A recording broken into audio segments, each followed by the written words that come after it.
They are. I don't know. I haven't seen the web. Number 322.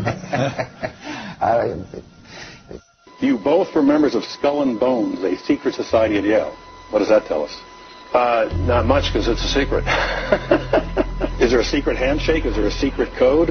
I wish there were something secret I could manifest. 322, a secret number? There are all kinds of secrets, Tim, but one thing is not a secret. It's good to be back at the Council on Foreign Relations. As Pete mentioned, I've been a member for a long time and was actually a director for some period of time. I never mentioned that when I was campaigning for re-election back home in Wyoming. Can you quick question while you signed that? Sure. It was reported in June of 2006 you attended a meeting in Ottawa, Canada, the Bilderberg Group. Can you comment on that? What's going on at the Bilderberg meeting, and what do you guys talk about up there? I have no idea what you're talking about. Yeah, you do. It was reported you were up there, and people saw you up there. I just want to know what you guys talk about and meet about up there. Sir, I don't know. Why are they such top-secret meetings? I have no idea what you're talking Your about. husband went to a Bilderberg meeting, too.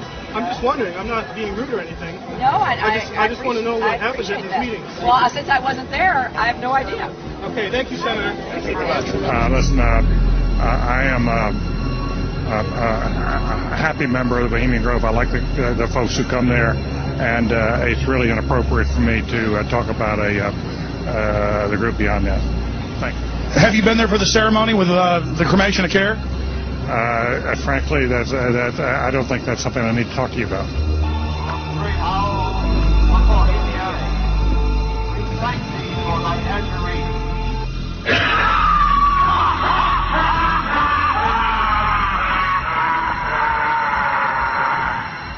Have you been there for the ceremony with the cremation of care?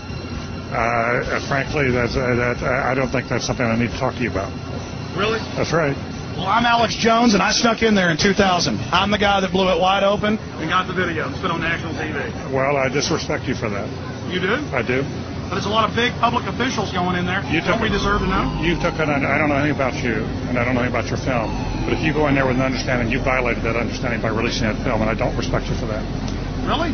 I'm sorry. You took an understanding when you went in there that you would not do that film. And did you have an understanding when you went in there? No. Did you crash it? Yes. Yeah, and it has no trespassing signs there too, doesn't it? No, they put those after. Oh, I'm sorry. I'm sorry, sir. I've been there before. I know what the circumstances are, and I'm sorry you violated the understandings. But that was not a gentlemanly thing to do. But what about the ritual? Is the ritual gentlemanly?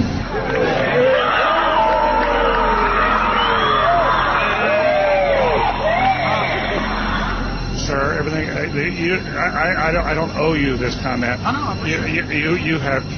This is what's called ambush journalism, and I disrespect you for that as well. So thank you and goodbye. The ritual? It's none of your damn business. Oh.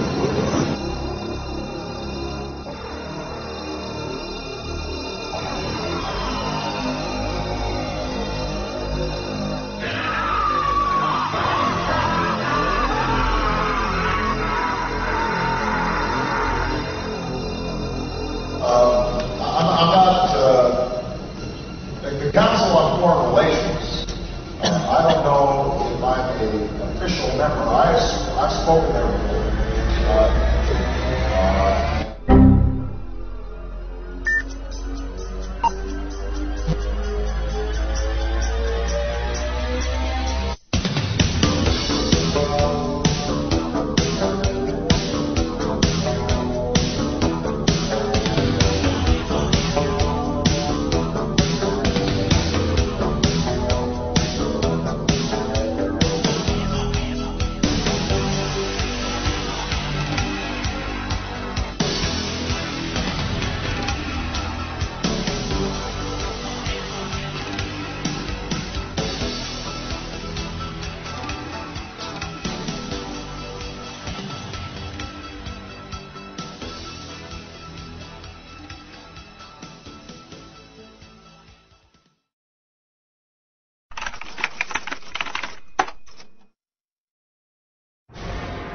President John F. Kennedy.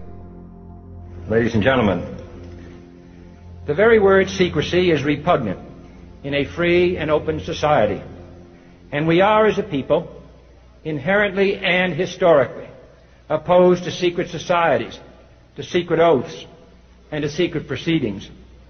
We decided long ago that the dangers of excessive and unwarranted concealment of pertinent facts far outweighed the dangers which are cited to justify it.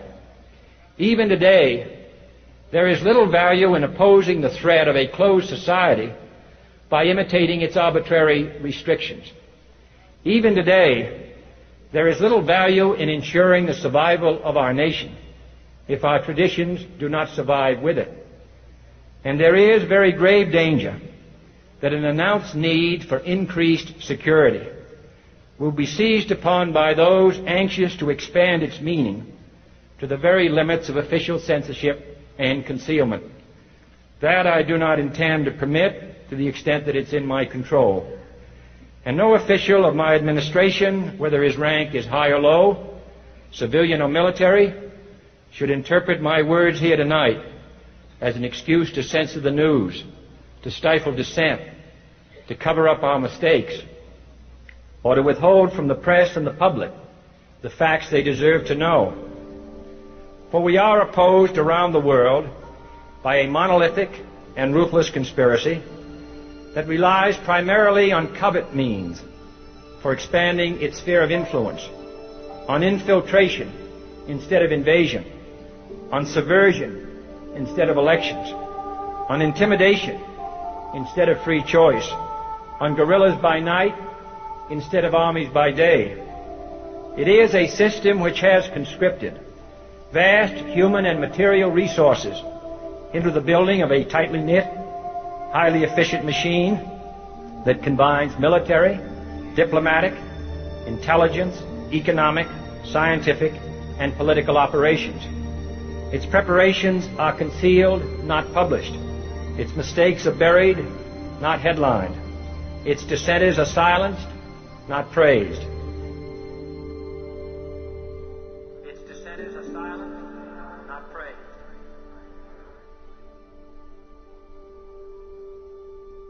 Its dissenters are silenced, not praised. Its dissenters are silenced, not praised. Its dissenters are silenced, not praised. Its dissenters are silenced, not praised. No expenditure is questioned, no rumor is printed, no secret is revealed. No president should fear public scrutiny of his program, for from that scrutiny comes understanding, and from that understanding comes support or opposition, and both are necessary. I am not asking your newspapers to support an administration, but I am asking your help in the tremendous task of informing and alerting the American people. For I have complete confidence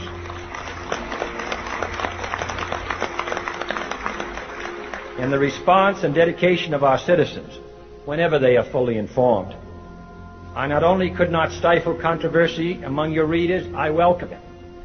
This administration intends to be candid about its errors.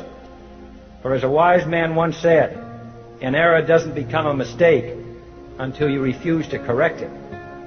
We intend to accept full responsibility for our errors, and we expect you to point them out when we miss them. Without debate, without criticism, no administration and no country can succeed, and no republic can survive.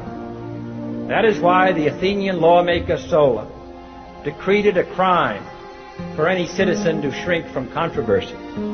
And that is why our press was protected by the First Amendment, the only business in America specifically protected by the Constitution, not primarily to amuse and entertain, not to emphasize the trivial and the sentimental, not to simply give the public what it wants, but to inform, to arouse, to reflect, to state our dangers and our opportunities, to indicate our crises and our choices, to lead, mold, educate, and sometimes even anger public opinion.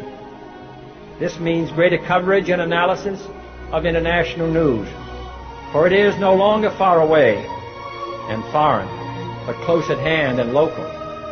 It means greater attention to improved understanding of the news, as well as improved transmission. And it means, finally, that government at all levels must meet its obligation to provide you with the fullest possible information outside the narrowest limits of national security. And so it is to the printing press, to the recorder of man's deeds, the keeper of his conscience, the courier of his news, that we look for strength and assistance, confident that with your help, man will be what he was born to be, free and independent.